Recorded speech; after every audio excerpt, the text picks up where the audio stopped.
Good morning, Adventure Nation. We are currently in Gilbert Ray Campground just outside of Tucson, Arizona, actually just down the street from Old Tucson, which was really cool. We checked that out yesterday. And today our destination is east and south, but we are going to hit probably Tombstone and maybe even Bisbee. We don't know where we're going to spend the night because this is the motorhome experiment.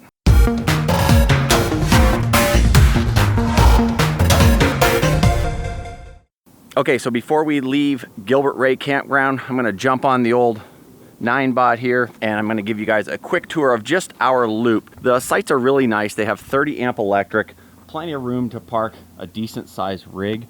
They're all angled back in here really nicely, so as you come around the loop, you can back into either side. But as you can see, we can fit both the coach and Lori's car in here. And we still have plenty of room. We could have backed up even more, but we knew we weren't going to be spending too much time here, so we weren't going to be using this area back here.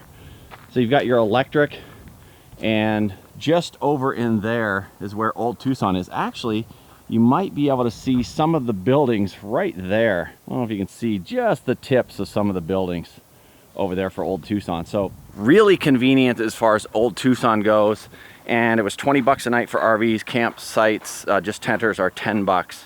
So let me give you a quick tour around the loop. There's no water on the site, but there is water at the water stations and dump stations. And we'll show you that on the way out. Yeah, if you plan to go to Old Tucson, if you're in the Tucson area, I highly recommend Gilbert Ray here because it's just way too convenient not to use it.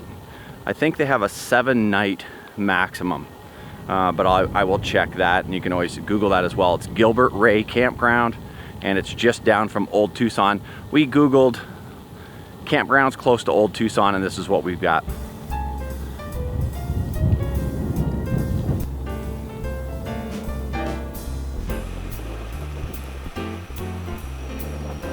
Very much kind of what you would expect in a campground in the desert Southwest, but it's actually pretty. I can't describe the desert here, why it seems to be prettier than the desert back in Las Vegas, but it is. They do have restrooms as well.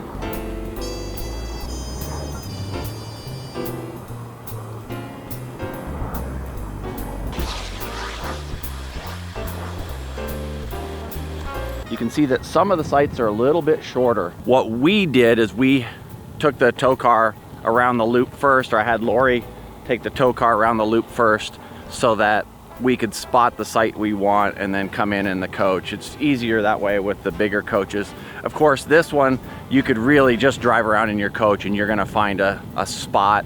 What we do with the car just makes it easier, because if you go past a site that you would have preferred, instead of having to drive all the way around the loop again in the coach, you can just do that with the car. So that works great.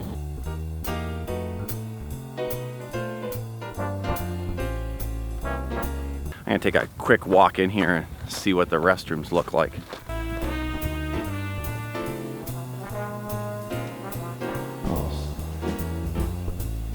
The restrooms are super clean. There's no showers, but the restrooms themselves are super, super clean. So that's always nice.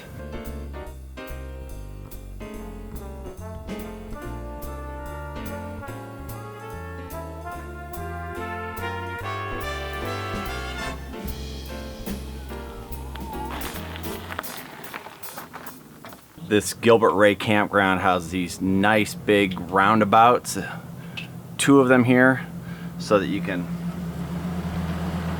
come in and you can see the other RV there. Use the dump station.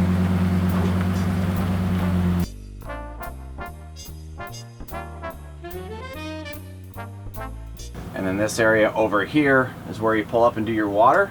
So it's all pretty convenient, even for bigger coaches.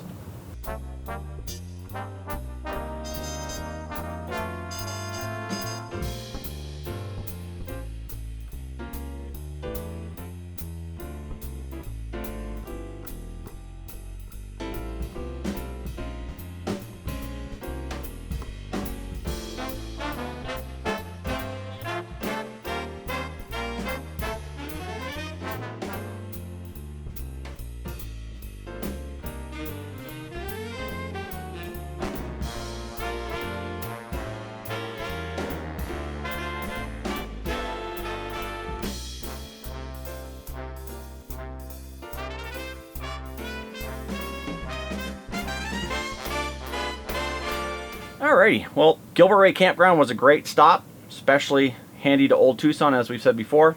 And now we're down the road, Tombstone and Bisbee, that area. We know we're going east and we know we're going south. You know how that goes with us. So if we see something else interesting along the way, we'll stop and take some shots of that as well. You ready to roll? I'm ready. Why are you laughing? No, I'm proud of you. You're not making promises. Okay.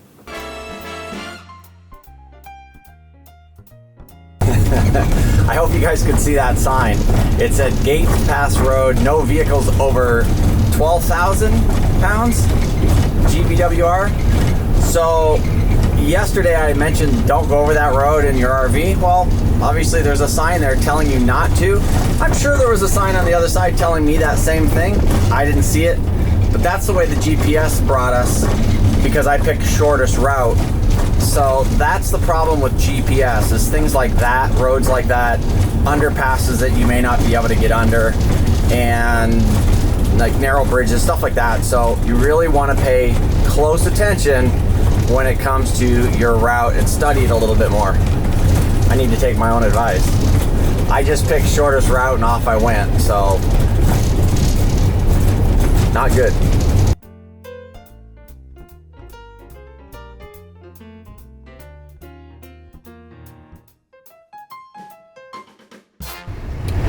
Just south and east of Tucson, they have the Pima Air Museum here. We're not going to be stopping this time, but I've been wanting to do this air museum for quite a while. Pima Air and Space. It looks like they've got a really cool collection of aircraft, and I like planes. Wow, they've got a lot of really cool aircraft. We're actually looking for a U.S. bank right now, but I had to turn down Kolb Road. Kolb is K-O-L-B, and if you're in Tucson and you're on Interstate 10, if you go north on Kolb, you come by this awesome aircraft graveyard, and I love planes.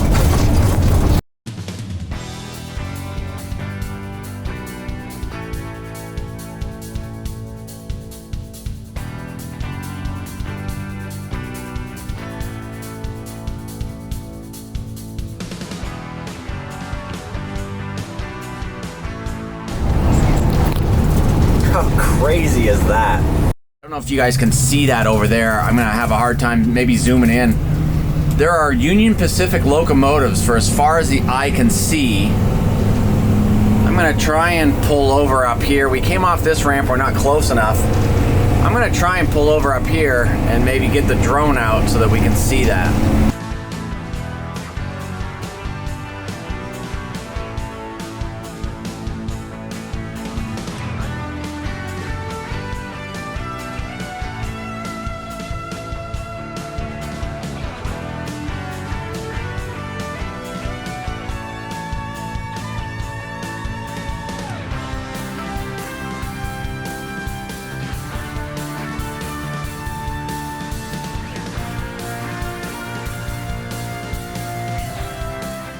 I need a good name for the drone, so I'm gonna ask you guys to help me out with that. I wanted to call it the Bird, because I told Lori every time I was gonna put the drone up, I could give you guys the Bird. But she didn't like that too much, so I'm gonna put it out there to you guys. What are we gonna call the drone? Eagle Eye, I don't know.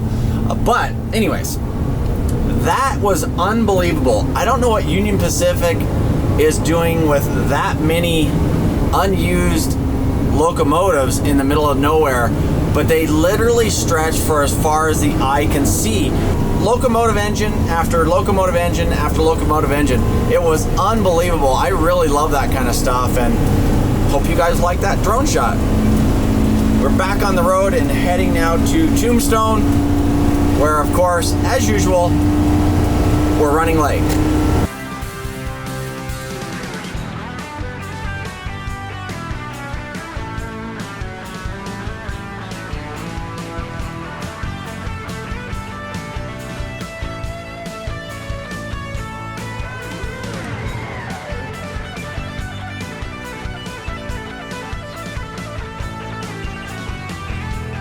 And we're just rolling into Tombstone. Now obviously this isn't Old Town Tombstone. We'll get to that here in just a minute. I'm gonna try and find a place to park for this old girl, and then we'll wander into the historic area.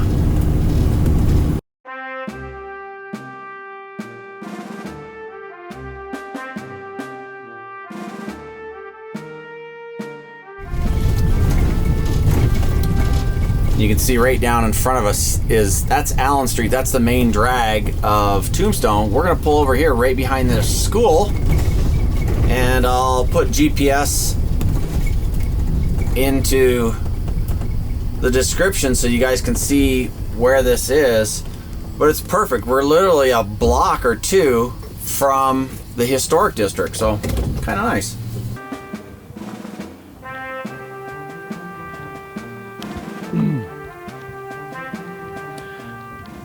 Okay, so we're here in Tombstone. We're on Allen Street, which is kind of the main street. You might be able to see Freya behind us there, parked on the street. So we're literally a block away. Parking was perfect where we are at.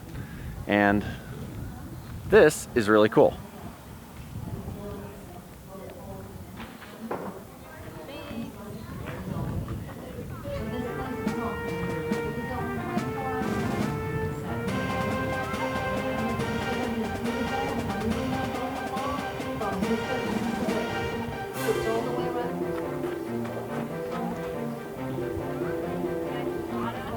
Now, we actually had other people tell us that they enjoyed Old Tucson a lot more than they enjoyed Tombstone.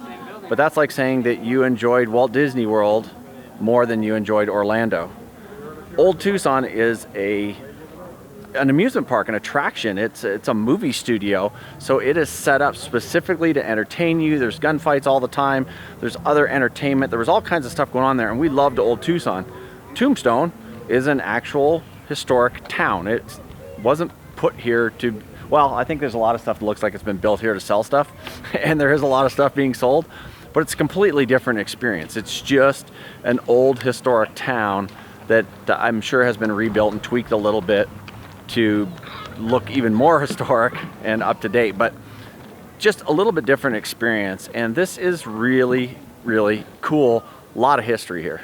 I think Old Tucson is more like for like the set of movies, and you get to see where they film locations and stuff like that. They created a town. Tombstone is as the actual town where a lot of stuff happened. A lot of the this wasn't recreated. A lot of this stuff actually took place here. Yeah, late 1800s, early 1900s.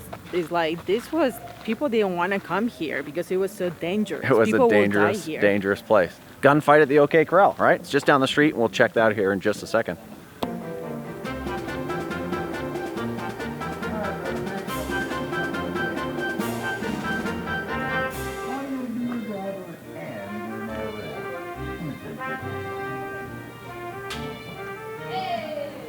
I don't know what's going on down here, but these guys look like they're up to no good.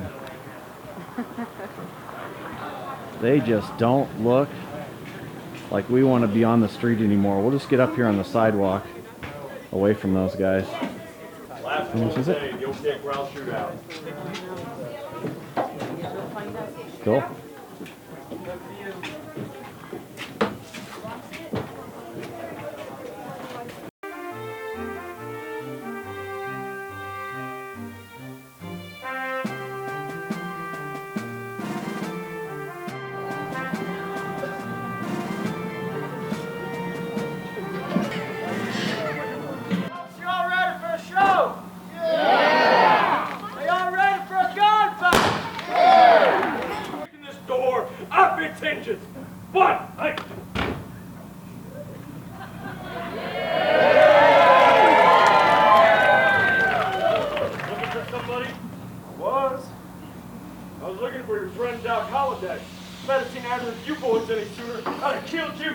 Sorry to disappoint you.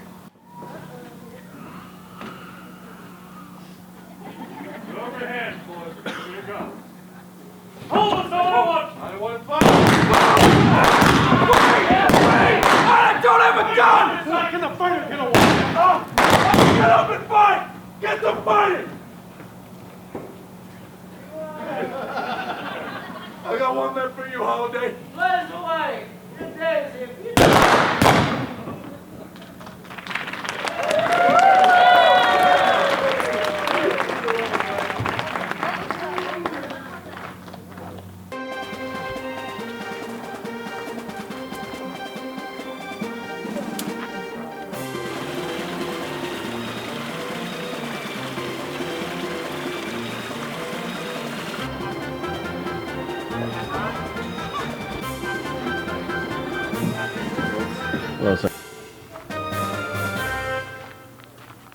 Okay, so we just checked out Tombstone. We had a lot of fun there, actually. We saw the gunfight at the OK Corral recreation, which was really cool. It's actually done right there at the OK Corral. It was the original place where the gunfight take place. Yeah, and we found out that it actually didn't take place at the OK Corral. It took place right around the corner, but really, really cool stuff. Like right around the corner. Like right around the Almost corner. Right there. Yeah. So we're leaving Tombstone now and heading down to Bisbee and Douglas, and kind of we're gonna run along the border all the way over to El Paso, along the border of Mexico. So it's gonna be really cool. So thanks for watching, gang. We appreciate you guys being here. If you haven't been here before, make sure you subscribe to the channel, stay up to date on everything that we're doing, and it'd be cool if you liked the video. Again, thanks for watching. Later. Bye, guys.